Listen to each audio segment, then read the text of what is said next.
Hey guys, we're going to go ahead and start with step one of building your new FrSky Apus MQ60. So the first thing we're going to do is let's go ahead and open this up and get the contents out. These are going to be pretty quick videos here to just go over this so we can get this assembled and ready to go. First thing is going to be your charger. We're going to set that off to the side. We'll put that over here actually. And then we have our flight controller. Okay, we're going to set right here. We have our frame. We'll set that right here. We have our battery that we'll put beside our charger. All right. We have our camera. And we have the top mount of our frame. We have our propellers and our standoffs, etc. And then we have our motors. That pretty much wraps it up for what we've got in this case here, except for our instructions, which we'll go over here in just a little bit. So let's go ahead and just get ready, start building this frame up. First thing we got to do is we need to go ahead and open our bag that has our propellers in it. Go ahead and take those contents out, and let's review what we have here. These are our standoffs. Okay, we're going to put our propellers on one side. Our 4 propellers we're not going to touch right now. We have our rubber standoffs right here. We have our motor wire tie downs basically, or these rings that are going to hold our wires down. And then we have the screws here. We have 4 screws that are almost similar in length and then one that's a little separate. Okay, or we have actually 5. Here's the 5th one. So first thing we're going to do, let's go ahead and assemble the drone. We're going to start by putting our rubber standoffs inside our flight controller right here. The rubber standoffs have slits in the center of them, and that means that they're going to fit right inside each of these holes, just like this. Let me go ahead and just pinch them in half, basically, so you can bend them through the mounting hole. It can be a little tricky, but once you get one side through, you can just take, let's say, like a tweezers or something, and just kind of push the rest of it through without tearing it. So please be very careful not to puncture this standoff. Okay, there's one.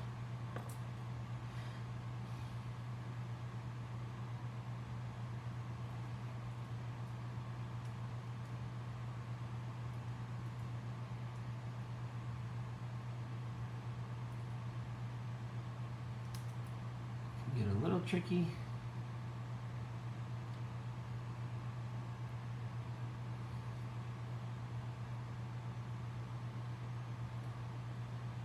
All right, we're getting the second one here.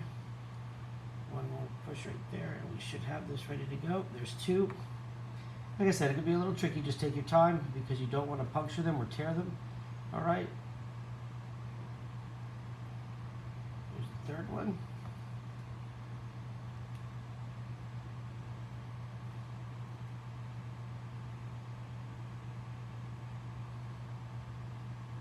Okay, and then the last one right here.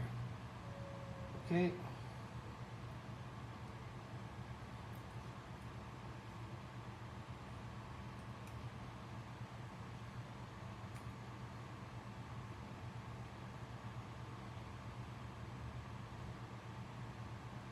Uh-oh, I didn't get that one. Hold on one second. Almost done.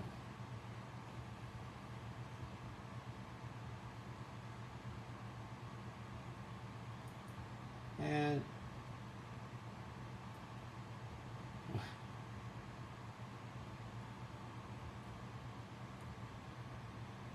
all right, there's our 4th one, okay?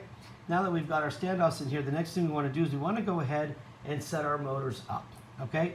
So the way that the instructions tell you to do this is that they want you to put your motors to where they turn opposite direction, okay? And so let me show you how that's going to work. So they want your motors spinning, they want them to spin opposite because it's going to be easier for the drone to stay stable, all right?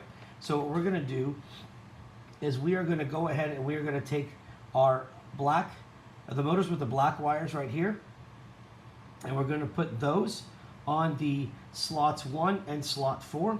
So let's go ahead and do that real quickly. And to do that, you're basically going to feed this piece right here, this plug, and send it through the opening at the bottom. So put the motor wire in, push it through like that, then gently pull it. Do not pull too hard. You do not want to separate this wire from the motor, or else the motor will be broken. So once you get it in there, set it in there about like that. You can leave about just a little bit of the motor exposed right there, and then run the wire straight down, and then take one of these plastic rings and fit it over just like this to hold the wire in place. This stops the wire from flying around and getting caught up into the motor. So it should look something like this, okay? So now do the other motor, and you're gonna get the next motor with the black and white wire. Go to the opposite corner, do the same thing, feed it in there, bring that plug through the slot.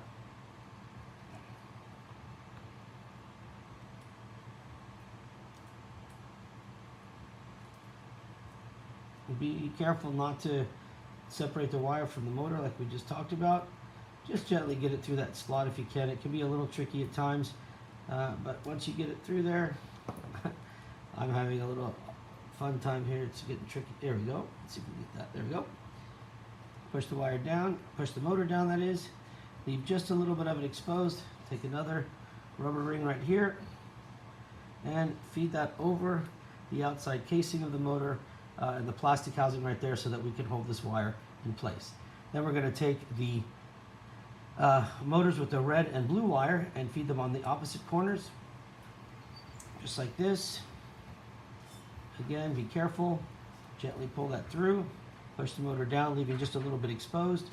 Take the plastic ring, or the rubber ring that is, feed it over, just like this. There you go. And then we're going to do our last motor. Right here, red and blue. Feed it through again.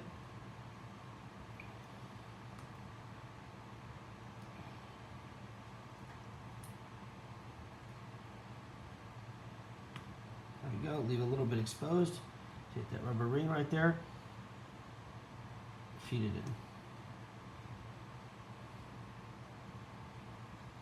There we go. All right, guys, so what we've done now is we've put our rubber standoffs in our flight controller, and we've put the motors in and got the clear rubber rings around them to hold the wires in place. When we come back, we're going to do the next step.